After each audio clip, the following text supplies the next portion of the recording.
Aku bergaji 50 juta rupiah setiap bulan. Tapi di rumah mertuaku aku diperlakukan lebih hina daripada pembantu. Yuk subscribe dulu untuk melanjutkan videonya, komen pendapatmu dan dari mana kalian menonton, lalu like dan share ya. Terima kasih. Melia adalah wanita karir berusia 30 tahun yang dikenal cerdas, disiplin, dan pekerja keras. Berkat ketekunan selama bertahun-tahun, ia berhasil menempati posisi strategis di sebuah perusahaan swasta ternama dengan penghasilan sekitar 50 juta rupiah setiap bulan. Gaji sebesar itu membuat banyak orang menganggap hidup Melia pasti sempurna. Rekan-rekannya iri melihat pencapaiannya, sementara tetangga memuji keberhasilannya sebagai perempuan mandiri. Namun tak seorang pun mengetahui bahwa di balik senyum yang selalu ia tunjukkan, Melia menyimpan penderitaan yang setiap hari menggerogoti hati dan harga dirinya. Setelah menikah dengan Hussein, pria sederhana yang bekerja di proyek luar kota dan hanya pulang beberapa minggu sekali, kehidupan Melia berubah drastis.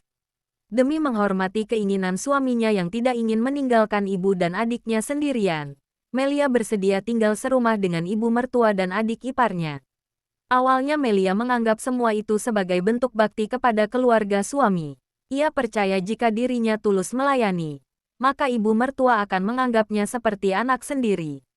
Sayangnya harapan itu hanya bertahan beberapa hari. Begitu pesta pernikahan usai dan Hussein kembali berangkat bekerja keluar kota, wajah asli ibu mertua dan adik iparnya mulai terlihat.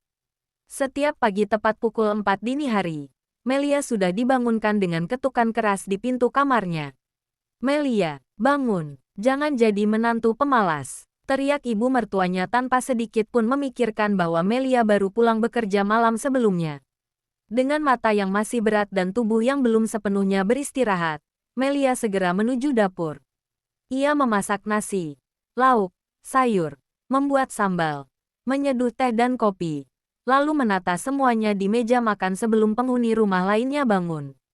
Setelah semua siap, bukannya mendapat ucapan terima kasih, ibu mertuanya justru sibuk mencari kesalahan. Sayurnya terlalu asin, sambalnya kurang pedas, nasinya lembek, tidak ada satupun masakan Melia yang pernah dianggap benar. Bahkan ketika semua makanan habis disantap, ibu mertuanya tetap berkata sinis, "Belajar lagi jadi perempuan. Masak begini saja tidak becus." Melia hanya menundukkan kepala. Ia memilih diam daripada memperpanjang masalah. Setelah mencuci piring dan membersihkan dapur, Melia bergegas mandi lalu berangkat bekerja. Ia harus menempuh perjalanan hampir 1 jam menuju kantornya. Di kantor, Melia tetap tampil profesional. Tak ada seorang pun yang tahu bahwa sebelum duduk di depan komputer, ia sudah memasak untuk satu keluarga, mencuci piring, menyapu rumah, dan mengepel lantai. Semua orang menganggap Melia wanita karir yang hidupnya mudah, padahal setiap hari ia memulai aktivitas dengan kelelahan luar biasa. Sore hari ketika rekan-rekannya pulang untuk beristirahat bersama keluarga, Melia justru merasa cemas karena harus kembali ke rumah mertuanya. Sesampainya di rumah, tas kerjanya bahkan belum sempat diletakkan ketika suara ibu mertuanya sudah terdengar dari ruang tengah. "Melia, cucian di belakang belum dikerjakan." Adik iparnya yang sejak pagi hanya bermain ponsel di kamar ikut berteriak tanpa rasa bersalah. "Kak, bajuku yang putih jangan lupa disetrika malam ini ya. Besok aku mau pergi." Melia memandang tumpukan pakaian yang menggunung di sudut rumah. Bukan hanya pakaian ibu mertua dan adik iparnya, tetapi juga sprei, handuk, hingga gorden kecil yang sengaja dikumpulkan agar dicuci oleh Melia. Hampir setiap malam ia menghabiskan waktu berjam-jam mencuci, menjemur, melipat, lalu menyetrika pakaian seluruh penghuni rumah.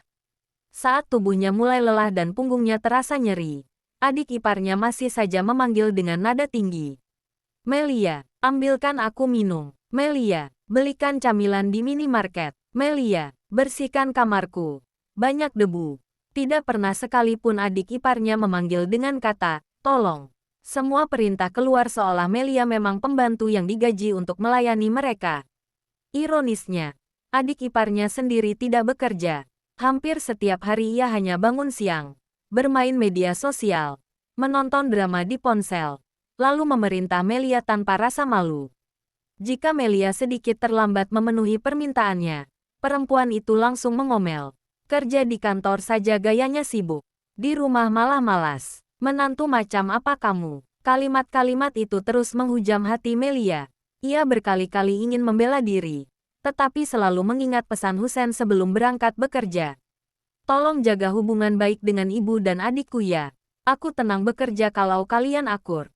Karena mencintai suaminya, Melia memilih menelan semua luka sendirian.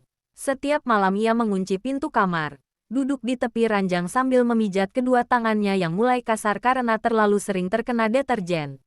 Air matanya menetes tanpa suara. Ia memandangi foto pernikahannya bersama Husen yang tersimpan di meja kecil. Dalam foto itu mereka tersenyum begitu bahagia, seolah dunia akan selalu berpihak kepada mereka. Melia mengusap bingkai foto itu perlahan sambil berbisik lirih. Aku kuat, demi kamu, Mas. Ia tidak pernah menceritakan semua penderitaan itu kepada suaminya. Setiap kali Husen menelepon dari luar kota dan bertanya, "Bagaimana kabarmu?" "Ibu baik, adikku tidak merepotkanmu kan?" Melia selalu memaksakan senyum meski tak terlihat melalui sambungan telepon. Dengan suara yang dibuat ceria ia menjawab, "Semua baik-baik saja, Mas. Jangan khawatir, fokus saja bekerja." Padahal setelah panggilan itu berakhir, ia kembali mengangkat ember cucian dan melanjutkan pekerjaan rumah yang seolah tidak pernah ada habisnya. Tanpa disadari, sejak hari pertama tinggal bersama keluarga suaminya, Melia bukan lagi dianggap sebagai menantu, melainkan sebagai pelayan yang tenaganya bisa dipakai sesuka hati. Sementara kebaikan dan kesabarannya justru dimanfaatkan tanpa sedikit pun rasa belas kasihan. Memasuki bulan kedua setelah pernikahan, Melia mulai menyadari bahwa semua pekerjaan rumah yang dibebankan kepadanya ternyata bukanlah ujian untuk mengenalnya sebagai menantu, melainkan awal dari kebiasaan yang sengaja diciptakan ibu mertua dan adik iparnya. Jika sebelumnya hanya tenaga Melia yang diperas, kini giliran hasil jerih payahnya yang menjadi sasaran. Hari itu bertepatan dengan tanggal gajian. Melia baru saja menerima notifikasi dari aplikasi perbankan bahwa gajinya sebesar 50 juta rupiah telah masuk ke rekening. Ia berniat menyisihkan sebagian untuk tabungan masa depan bersama Husen, sebagian lagi untuk kebutuhan pribadi dan membantu orang tuanya. Namun niat itu sirna ketika ibu mertuanya tiba-tiba masuk ke kamar tanpa mengetuk pintu. Wajah perempuan tua itu tampak datar, seolah apa yang akan diucapkannya adalah sesuatu yang sangat wajar. "Gajimu sudah masuk, kan?" tanyanya singkat. Melia mengangguk pelan. "Iya, Bu. Bagus. Transfer 25 juta sekarang juga. Rumah ini butuh biaya, listrik, air, belanja dapur, macam-macam." Melia sempat terdiam. Jumlah itu terlalu besar. Ia tahu kebutuhan rumah tidak mungkin mencapai puluhan juta setiap bulan. Dengan hati-hati ia mencoba bertanya, 25 juta, Bu. Apa memang sebanyak itu kebutuhannya?" Belum selesai kalimatnya, wajah ibu mertuanya langsung berubah masam. "Jadi sekarang kamu mulai menghitung-hitung sama keluarga suamimu. Gaji besar kok pelit." Ucapan itu membuat Melia langsung mengurungkan niatnya. Ia tidak ingin dianggap sebagai menantu yang tidak tahu diri. Dengan tangan gemetar, ia membuka aplikasi mobile banking dan mentransfer uang sesuai permintaan. Ibu mertuanya bahkan berdiri di sampingnya memastikan nominal yang dikirim benar-benar 25 juta rupiah. Setelah menerima bukti transfer, perempuan itu tersenyum tipis lalu pergi tanpa mengucapkan terima kasih sedikit pun. Melia menarik napas panjang. Ia mencoba meyakinkan dirinya bahwa mungkin memang kebutuhan rumah sedang banyak. Namun belum 5 menit berlalu, pintu kamarnya kembali terbuka. Kali ini adik iparnya masuk sambil memainkan ponsel. "Sudah transfer ke ibu?" tanyanya santai. "Sudah, sekarang giliranku." Melia mengernyit. "Maksudnya, transfer 10 juta ke rekeningku?" Melia benar-benar terkejut. 10 juta? Untuk apa? Adik iparnya tertawa kecil seolah pertanyaan itu sangat lucu. "Kalau kamu masih mau tinggal di rumah ini, ya bayar. Anggap saja uang sewa kamar." Melia hampir tidak percaya dengan apa yang didengarnya. Rumah itu jelas milik ibu mertuanya. Adik iparnya tidak memiliki hak apapun atas rumah tersebut. Namun dengan percaya diri perempuan itu menyodorkan nomor rekening. "Cepat transfer, aku nggak suka nunggu." Melia mencoba menolak secara halus. "Bukannya aku sudah membantu biaya rumah? Ya, bukankah tadi sudah transfer ke ibu?" Tatapan adik iparnya langsung berubah tajam. Jangan banyak alasan. Kamu pikir bisa tinggal gratis di sini? Kalau nggak mau bayar, angkat kaki sekarang juga. Suara keras itu membuat ibu mertua datang menghampiri. Bukannya melerai. Ia justru membela anak perempuannya. Apa susahnya kasih adikmu uang? Gaji kamu 50 juta. Masa 10 juta saja berat? Melia merasa dadanya sesak. Dalam satu hari, 35 juta rupiah hasil kerja kerasnya lenyap begitu saja. Dengan mata berkaca-kaca ia kembali membuka aplikasi bank dan mentransfer 10 juta ke rekening adik iparnya. Begitu uang masuk, perempuan itu tersenyum puas lalu langsung pergi ke kamar sambil berkata, "Lumayan, bulan ini bisa ganti HP baru." Kalimat itu membuat hati Melia semakin hancur. Jadi selama ini uang yang diminta bukan benar-benar untuk kebutuhan rumah, melainkan memenuhi gaya hidup mereka. Sejak saat itu, pemerasan tersebut menjadi rutinitas setiap awal bulan. Tidak pernah terlambat, bahkan sebelum Melia menerima notifikasi gaji, ibu mertua sudah lebih dulu bertanya apakah uangnya sudah masuk. Jika transfer terlambat beberapa jam saja, ibu mertua mulai mengomel sepanjang hari. Menantu macam apa susah dimintai bantuan. Percuma gaji besar kalau hatinya sempit. Dasar perempuan matre. Adik iparnya pun tidak kalah menyebalkan. Hampir setiap hari ia membeli pakaian baru, tas bermerek, sepatu mahal, pergi ke salon, nongkrong di kafe bersama teman-temannya. Semuanya menggunakan uang hasil kerja Melia. Ironisnya, di depan orang lain ia justru mengaku semua itu dibelikan oleh kekasihnya agar terlihat bergengsi. Sementara Melia sendiri mulai hidup sangat hemat. Ia membawa bekal ke kantor setiap hari, menolak ajakan makan bersama rekan kerja, bahkan membatalkan keinginannya membeli sepatu kerja baru yang sudah mulai rusak karena merasa uangnya tidak lagi cukup. Rekan-rekan kantornya heran melihat perubahan Melia. "Mel, bukannya kamu baru naik jabatan? Kok sekarang malah makin irit?" Melia hanya tersenyum tipis. Lagi banyak kebutuhan saja. Ia tidak sanggup menceritakan kenyataan bahwa sebagian besar gajinya habis diperas keluarga suaminya. Setiap malam Melia menghitung sisa uang di rekeningnya. Dari 50 juta yang diterima, 35 juta langsung berpindah ke rekening ibu mertua dan adik iparnya. Sisanya digunakan untuk transportasi, makan, kebutuhan pribadi, membantu kedua orang tuanya, serta sedikit ditabung bersama Husen. Tidak ada ruang untuk menikmati hasil kerja kerasnya sendiri. Yang lebih menyakitkan, ibu mertua mulai menyebarkan cerita bohong kepada tetangga. Melia itu pelit, kalau nggak dipaksa. Dia nggak pernah mau bantu keluarga. Mentang-mentang gajinya besar, sekarang merasa lebih tinggi dari kami. Tetangga yang tidak mengetahui kenyataan mulai memandang Melia dengan sinis. Beberapa bahkan ikut berbisik ketika Melia berangkat kerja. Adik iparnya sengaja memperkeruh keadaan dengan berkata kepada teman-temannya, "Kakak iparku itu cuma pencitraan. Di luar kelihatan baik, padahal di rumah perhitungan banget." Fitnah demi fitnah terus dilontarkan agar jika suatu hari Melia mengadu, tidak ada seorang pun yang akan mempercayainya. Mereka sengaja membangun citra bahwa Melialah menantu yang bermasalah. Setiap kali Husen menelepon dari luar kota, ibu mertua selalu berada di dekat Melia. Tatapannya tajam seolah memberi peringatan agar tidak berkata macam-macam. "Bagaimana di rumah? Ibu sehat? Adikku nggak bikin repot kan?" tanya Husen dengan suara penuh perhatian. Melia memandang ibu mertuanya yang berdiri sambil melipat tangan. Adik iparnya bahkan sengaja tersenyum mengejek dari balik pintu. Dengan hati yang remuk, Melia memaksakan senyum. "Semua baik-baik saja, Mas. Ibu baik, adik juga baik. Jangan khawatir ya." Setelah telepon ditutup, air mata Melia kembali jatuh tanpa suara. Ia sadar dirinya sedang hidup di dalam rumah yang perlahan merampas tenaga, uang, bahkan harga dirinya. Namun demi menjaga ketenangan suaminya yang sedang bekerja keras di luar kota, ia memilih memendam semuanya sendirian. Ia tidak pernah menyangka bahwa diamnya justru membuat ibu mertua dan adik iparnya semakin berani bertindak semena-mena. Mereka yakin Melia tidak akan pernah melawan. Dan lebih yakin lagi bahwa Husen tidak akan pernah mengetahui semua kebusukan yang selama ini mereka sembunyikan di balik senyum palsu setiap kali ia pulang. Hari-hari Melia semakin terasa seperti mimpi buruk yang tidak pernah berakhir. Setiap pagi ia bangun sebelum azan subuh. memasak untuk seisi rumah, membersihkan dapur, menyapu lantai, lalu berangkat bekerja dengan tubuh yang sudah kelelahan. Sepulang kerja, bukannya disambut dengan makanan hangat atau ucapan terima kasih, ia justru kembali dibebani pekerjaan rumah yang seolah tidak ada habisnya. Tidak peduli seberapa lelah tubuhnya, ibu mertua dan adik iparnya selalu menemukan alasan untuk memarahinya.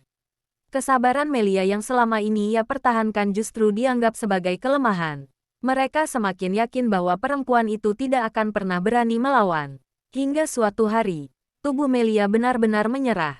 Selama hampir 1 minggu ia harus menyelesaikan proyek besar di kantor. Hampir setiap malam ia pulang lewat pukul 10. Kurang tidur, tekanan pekerjaan, ditambah pekerjaan rumah yang menumpuk membuat kondisi fisiknya menurun drastis. Pagi itu kepalanya terasa sangat berat, tubuhnya menggigil, tenggorokannya sakit, dan suhu badannya mulai tinggi. Namun sebelum sempat beristirahat, suara keras ibu mertua sudah menggema dari ruang tengah. Melia, cepat ke dapur, kami belum sarapan. Dengan tubuh yang lemas, Melia tetap memaksakan diri bangun. Ia berjalan perlahan menuju dapur sambil beberapa kali berpegangan pada dinding karena pandangannya mulai berkunang-kunang. Saat sedang menggoreng telur, tangannya gemetar hingga sedikit minyak memercik ke lantai. Dasar ceroboh, bentak ibu mertuanya sambil mendorong bahu Melia hingga hampir kehilangan keseimbangan. Maaf, Bu, badan saya sedang kurang enak, jawab Melia lirih. Ibu mertua justru mendengus sinis. Kurang enak apanya? Penyakitmu cuma malas. Dari ruang tamu, adik iparnya ikut menimpali sambil tetap sibuk bermain ponsel. Kalau sakit ya jangan manja. Perempuan itu harus kuat. Cepat buatkan kopi dulu. Aku mau keluar. Melia kembali mengangguk. Meski kepalanya terasa berputar, ia tetap menyelesaikan semua permintaan mereka. Setelah sarapan selesai disajikan, ia berpamitan untuk berangkat bekerja. Namun baru beberapa langkah menuju pintu, ibu mertuanya kembali memanggil. Nanti pulang jangan lupa cuci semua selimut. Sudah kotor. Melia mencoba menjelaskan bahwa malam nanti ia mungkin pulang terlambat karena masih ada rapat di kantor. Bu, kalau boleh besok saja. Hari ini saya mungkin pulang malam. Kalimat itu langsung membuat ibu mertuanya naik pitam. Berani sekali kamu menolak perintahku. Mentang-mentang cari uang sendiri sekarang merasa hebat. Melia memilih diam dan berangkat bekerja. Hari itu ia berusaha menyelesaikan pekerjaannya meski tubuhnya semakin lemah. Rekan-rekannya sampai menyarankan agar ia pulang lebih awal dan memeriksakan diri ke dokter. Setelah dicek di klinik dekat kantor, dokter mengatakan bahwa Melia mengalami demam tinggi akibat kelelahan dan menyarankan istirahat total selama beberapa hari. Melia membawa obat-obatan dan surat istirahat, berharap ibu mertuanya bisa sedikit mengerti kondisi yang sedang dialaminya. Namun harapan itu kembali pupus. Baru saja membuka pintu rumah, sebuah ember besar berisi pakaian kotor diletakkan begitu saja di depan kakinya. Nah, akhirnya pulang juga, kata ibu mertua dengan nada ketus. Itu cuci sekarang, dari pagi belum ada yang menyentuh. Melia menunjukkan kantong obat yang dibawanya. Bu, dokter menyuruh saya istirahat. Saya lagi demam tinggi. Ibu mertua sama sekali tidak peduli. Ia bahkan merampas kantong obat dari tangan Melia lalu melemparkannya ke atas meja. Dokter zaman sekarang sedikit-sedikit suruh istirahat. Dasar cari alasan. Adik iparnya keluar dari kamar sambil tertawa mengejek. Kalau capek kerja ya resign saja. Lumayan. Jadi pembantu full-time di rumah ini. Ucapan itu disambut tawa kecil ibu mertuanya. Melia hanya menatap lantai. Air matanya mulai menggenang. Tetapi ia berusaha menahannya agar tidak jatuh. Dengan tubuh menggigil ia membawa ember pakaian ke halaman belakang. Air dingin mengenai. Hari-hari Melia semakin terasa seperti mimpi buruk yang tidak pernah berakhir. Setiap pagi ia bangun sebelum azan subuh, memasak untuk seisi rumah, membersihkan dapur, menyapu lantai, lalu berangkat bekerja dengan tubuh yang sudah kelelahan. Sepulang kerja, bukannya disambut dengan makanan hangat atau ucapan terima kasih, ia justru kembali dibebani pekerjaan rumah yang seolah tidak ada habisnya. Tidak peduli seberapa lelah tubuhnya, ibu mertua dan adik iparnya selalu menemukan alasan untuk memarahinya. Kesabaran Melia yang selama ini ia pertahankan justru dianggap sebagai kelemahan. Mereka semakin yakin bahwa perempuan itu tidak akan pernah berani melawan. Hingga suatu hari, tubuh Melia benar-benar menyerah. Selama hampir 1 minggu ia harus menyelesaikan proyek besar di kantor. Hampir setiap malam ia pulang lewat pukul 10. Kurang tidur, tekanan pekerjaan, ditambah pekerjaan rumah yang menumpuk membuat kondisi fisiknya menurun drastis.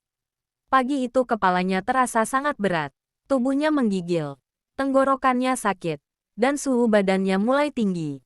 Namun sebelum sempat beristirahat, suara keras ibu mertua sudah menggema dari ruang tengah. "Melia, cepat ke dapur, kami belum sarapan." Dengan tubuh yang lemas, Melia tetap memaksakan diri bangun. Ia berjalan perlahan menuju dapur sambil beberapa kali berpegangan pada dinding karena pandangannya mulai berkunang-kunang. Saat sedang menggoreng telur, tangannya gemetar hingga sedikit minyak memercik ke lantai. "Dasar ceroboh," bentak ibu mertuanya sambil mendorong bahu Melia hingga hampir kehilangan keseimbangan. "Maaf, Bu, badan saya sedang kurang enak," jawab Melia lirih. Ibu mertua justru mendengus sinis. "Kurang enak apanya? Penyakitmu cuma malas." Dari ruang tamu, adik iparnya ikut menimpali sambil tetap sibuk bermain ponsel. "Kalau sakit ya jangan manja. Perempuan itu harus kuat. Cepat buatkan kopi dulu. Aku mau keluar." Melia kembali mengangguk. Meski kepalanya terasa berputar, ia tetap menyelesaikan semua permintaan mereka. Setelah sarapan selesai disajikan, ia berpamitan untuk berangkat bekerja. Namun baru beberapa langkah menuju pintu, ibu mertuanya kembali memanggil. "Nanti pulang jangan lupa cuci semua selimut. Sudah kotor." Melia mencoba menjelaskan bahwa malam nanti ia mungkin pulang terlambat karena masih ada rapat di kantor. "Bu, kalau boleh besok saja. Hari ini saya mungkin pulang malam." Kalimat itu langsung membuat ibu mertuanya naik pitam. "Berani sekali kamu menolak perintahku. Mentang-mentang cari uang sendiri sekarang merasa hebat." Melia memilih diam dan berangkat bekerja. Hari itu ia berusaha menyelesaikan pekerjaannya meski tubuhnya semakin lemah. Rekan-rekannya sampai menyarankan agar ia pulang lebih awal dan memeriksakan diri ke dokter. Setelah dicek di klinik dekat kantor, dokter mengatakan bahwa Melia mengalami demam tinggi akibat kelelahan dan menyarankan istirahat total selama beberapa hari. Melia membawa obat-obatan dan surat istirahat, berharap ibu mertuanya bisa sedikit mengerti kondisi yang sedang dialaminya. Namun harapan itu kembali pupus. Baru saja membuka pintu rumah, sebuah ember besar berisi pakaian kotor diletakkan begitu saja di depan kakinya. "Nah, akhirnya pulang juga," kata ibu mertua dengan nada ketus. "Itu cuci sekarang. Dari pagi belum ada yang menyentuh." Melia menunjukkan kantong obat yang dibawanya. "Bu, dokter menyuruh saya istirahat. Saya lagi demam tinggi." Ibu mertua sama sekali tidak peduli. Ia bahkan merampas kantong obat dari tangan Melia lalu melemparkannya ke atas meja. "Dokter zaman sekarang sedikit-sedikit suruh istirahat. Dasar cari alasan." Adik iparnya keluar dari kamar sambil tertawa mengejek. "Kalau capek kerja ya resign saja. Lumayan jadi pembantu full-time di rumah ini." Ucapan itu disambut tawa kecil ibu mertuanya. Melia hanya menatap lantai. Air matanya mulai menggenang. Tetapi ia berusaha menahannya agar tidak jatuh. Dengan tubuh menggigil ia membawa ember pakaian ke halaman belakang. Air dingin mengenai tangannya yang mulai pucat. Berkali-kali ia harus berhenti karena kepalanya berputar hebat. Namun setiap kali gerakannya melambat, ibu mertuanya kembali berteriak dari dalam rumah. "Cepat sedikit, mau sampai malam." Saat sedang mengucek pakaian, pandangan Melia tiba-tiba menggelap. Tubuhnya limbung lalu terduduk di lantai. Napasnya tersengal. Keringat dingin bercampur air mata membasahi wajahnya. Bukannya membantu, adik iparnya justru memotret Melia dari kejauhan sambil tertawa. "Lihat, Bu." Aktingnya mulai keluar. Ibu mertua mendekat. Bukannya memberi pertolongan, ia malah menendang ember cucian hingga airnya tumpah. "Kalau mau pura-pura sakit jangan di rumahku." Bentakan itu membuat Melia kembali memaksakan diri berdiri. Tangannya gemetar hebat saat mengangkat pakaian yang berserakan. Di dalam hati ia terus bertanya apa sebenarnya kesalahannya hingga diperlakukan seperti itu. Bukankah selama ini ia selalu berusaha menjadi menantu yang baik? Bukankah hampir seluruh gajinya telah diberikan kepada keluarga suaminya? Bukankah semua pekerjaan rumah selalu ia kerjakan tanpa membantah? Mengapa semua itu masih belum cukup? Malam harinya, setelah selesai mencuci dan menjemur pakaian, Melia masuk ke kamar dengan langkah sempoyongan. Suhu tubuhnya semakin tinggi. Ia meminum obat lalu mencoba berbaring. Belum 5 menit memejamkan mata, pintu kamarnya kembali digedor keras. Melia, keluar. Ia membuka pintu dengan wajah pucat. Ada apa? Bu, ibu mertua menunjuk ruang tamu yang masih berantakan. Lantai belum dipel. Kamu pikir rumah ini bersih sendiri? Melia benar-benar tidak sanggup lagi. Dengan suara pelan ia berkata, Bu, boleh saya istirahat malam ini saja? Besok pagi saya kerjakan semuanya. Tamparan keras tiba-tiba mendarat di pipi kirinya. Suaranya menggema memenuhi rumah. Melia memegang pipinya yang terasa panas. Air mata yang sejak tadi ditahan akhirnya jatuh begitu saja. Jangan pernah membantah orang tua. Bentak ibu mertuanya. Kamu cuma numpang di rumah ini. Jangan merasa paling berjasa hanya karena punya gaji besar. Adik iparnya yang menyaksikan kejadian itu sama sekali tidak berusaha melerai. Ia malah tersenyum puas sambil berkata, kalau nggak betah, pintu masih terbuka. Banyak perempuan lain yang mau jadi istri Kak Husen. Kalimat itu menusuk hati Melia jauh lebih dalam daripada tamparan yang baru saja diterimanya. Ia tidak menjawab sedikit pun. Dengan pipi yang masih memerah dan tubuh yang hampir roboh, Melia mengambil ember pel dan mulai membersihkan lantai rumah sambil menahan tangis. Setiap sapuan pel terasa semakin berat karena pandangannya mulai kabur. Setelah semua selesai, ia kembali ke kamar, mengunci pintu, lalu terduduk di lantai sambil memeluk kedua lututnya. Tangis yang selama ini ia pendam akhirnya pecah. Ia memandangi foto pernikahannya bersama Husen yang tergantung di dinding. Dengan suara bergetar ia berbisik, Mas, sampai kapan aku harus kuat? Namun seperti biasanya, keesokan harinya Melia kembali menghapus semua jejak tangis di wajahnya. Saat Husen menelepon dan bertanya apakah semuanya baik-baik saja, ia tetap menjawab dengan senyum yang dipaksakan. Ia tidak tahu bahwa tanpa disadarinya, hari ketika semua penderitaan itu akan berakhir ternyata sudah semakin dekat. Husen sedang dalam perjalanan pulang tanpa memberi kabar kepada siapapun. Dan takdir telah menyiapkan momen yang akan membuka seluruh kebusukan yang selama ini disembunyikan ibu mertua dan adik iparnya. 2 hari setelah kejadian tamparan itu, Husen mendapat kabar bahwa proyek yang selama ini dikerjakannya selesai lebih cepat dari jadwal. Atasannya memberikan cuti selama beberapa hari sebelum ia kembali ditempatkan di lokasi baru. Tanpa berpikir panjang, Husen memutuskan pulang untuk memberi kejutan kepada istri tercintanya. Selama ini ia selalu percaya bahwa Melia hidup nyaman bersama ibu dan adiknya. Setiap kali menelepon, ia hanya mendengar jawaban singkat dari Melia bahwa semuanya baik-baik saja. Ibunya pun selalu meyakinkannya bahwa Melia sudah dianggap seperti anak sendiri. Tidak sedikit pun Husen menaruh rasa curiga. Pagi itu mobil yang dikendarainya memasuki gang menuju rumah. Senyum bahagia menghiasi wajahnya karena membayangkan Melia pasti akan terkejut melihat dirinya pulang tanpa kabar. Namun baru beberapa meter dari halaman rumah, senyum itu perlahan menghilang. Dari balik pagar, Husen melihat sosok Melia sedang menyapu halaman dengan wajah pucat. Tubuh istrinya tampak jauh lebih kurus dibanding saat terakhir kali mereka bertemu. Kedua tangannya terlihat kasar dan menghitam akibat terlalu sering terkena sabun dan deterjen. Di bawah terik matahari, Melia terus menyapu tanpa alas kaki, sementara ibu mereka berdiri di teras dengan kedua tangan berkacak pinggang.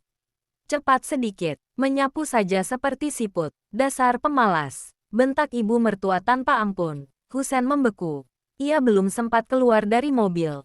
Ia mencoba meyakinkan dirinya bahwa mungkin yang didengarnya hanyalah salah paham. Namun beberapa detik kemudian, suara lain terdengar dari dalam rumah.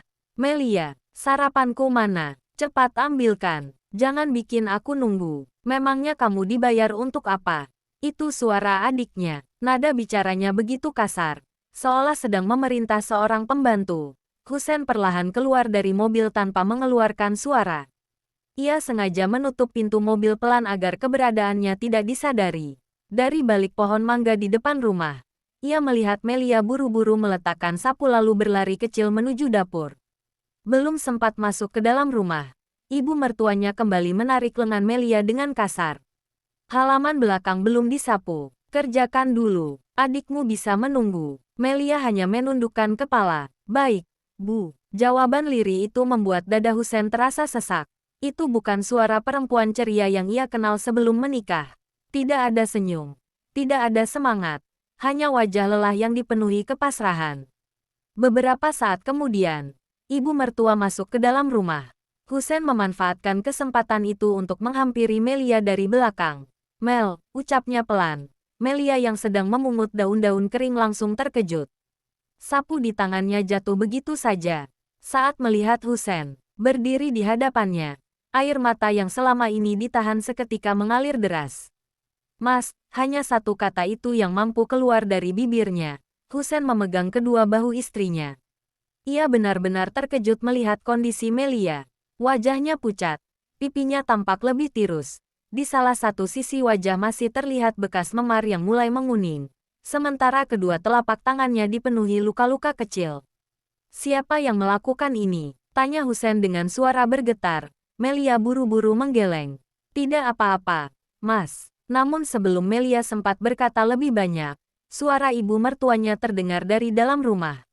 Melia, lama sekali. Dasar tidak becus. Melihat Husen berdiri di halaman, ibu mertua langsung terkejut.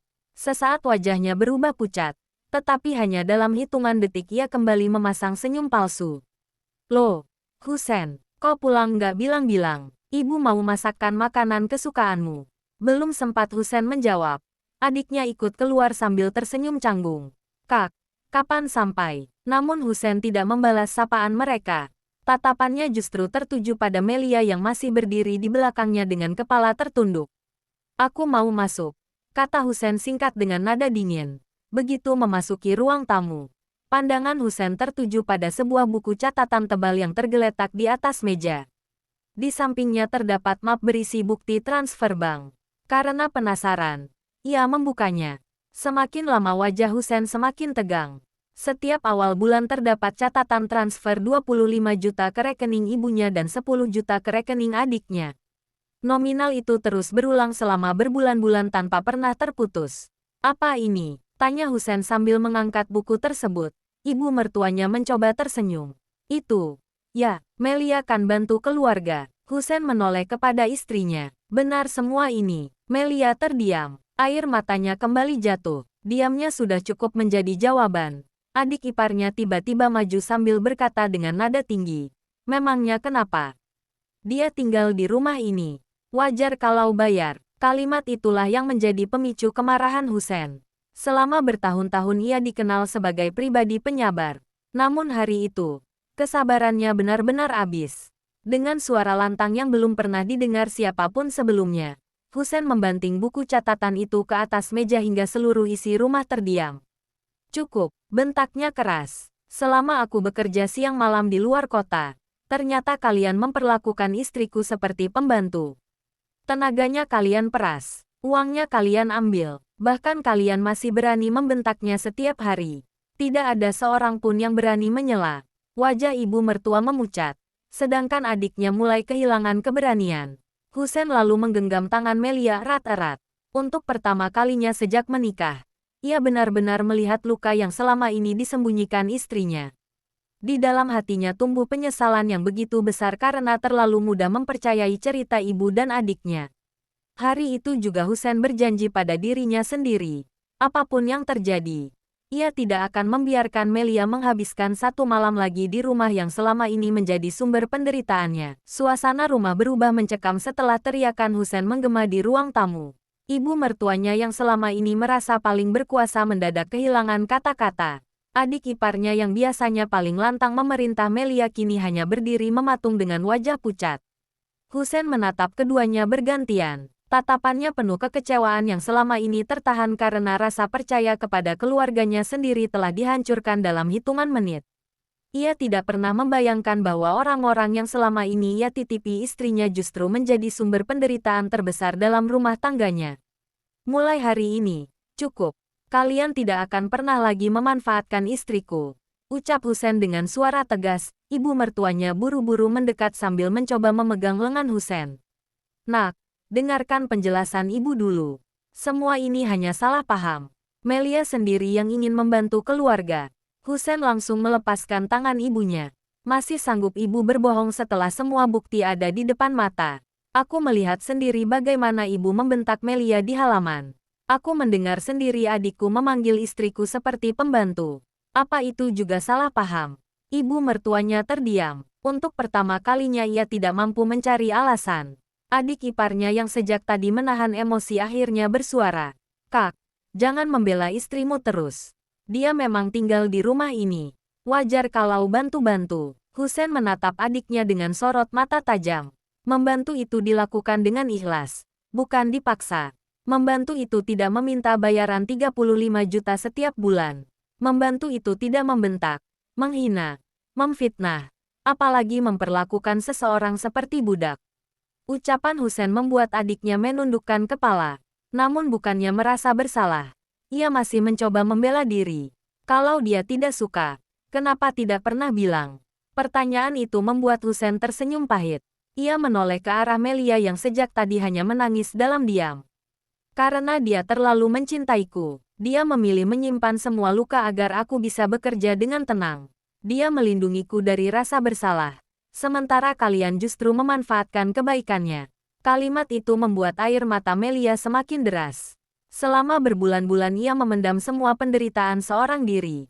Baru hari itu ada seseorang yang benar-benar memahami alasan di balik semua diamnya. Husen kemudian menggenggam tangan istrinya dengan lembut.